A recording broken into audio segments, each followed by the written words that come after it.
वेगाला स्थानिक गुन्हे शाखेनं आजपर्यंत 9 जणांची चौकशी केली असून आज आणखी दोघांची चौकशी होणार आहे। 18 महिन्यांपूर्वी परळीतील व्यापारी महादेव मुंडे यांची निर्घृणपणे हत्या करण्यात आली। या घटनेच्या तपासात आतापर्यंत 8 तपास अधिकारी बदललेत। मुंडे कुटुंबाच्या आक्रमक पवित्र्यानंतर खून प्रकरणामध्ये तपासाला वेग आला असून स्थानिक गुन्हे शाखेचं विशेष पथक आरोपींच्या शोधात आहे।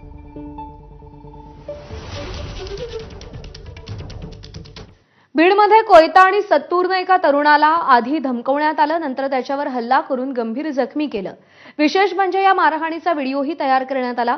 हा व्हिडिओ सोशल मीडियात व्हायरल करण्यात आलाय। जखमी तरुणावर खासगी रुग्णालयात उपचार सुरू आहेत आणि या प्रकरणी 4 जणांविरुद्ध गुन्हा नोंदवलाय। शेख अलीम अनीस असं मारहाण झालेल्या तरुणाचं नाव आहे। तो बीड शहरातील तेलगाव नाका परिसरात राहतो। 24 जुलै रोजी रात्री 4 ते 5 गुंडांनी त्याला तेलगाव नाका परिसरात गाठलं।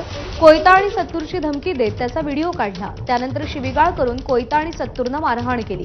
यात अलीमच्या डाव्या हाताला गंभीर दुखापत झाली।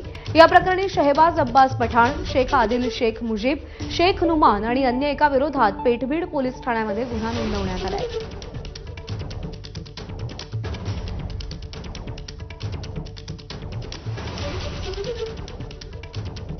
स्थानिक स्वराज्य संस्थांच्या निवडणुकीच्या तोंडावर पंकजा मुंडेंना धक्का बसणार आहे।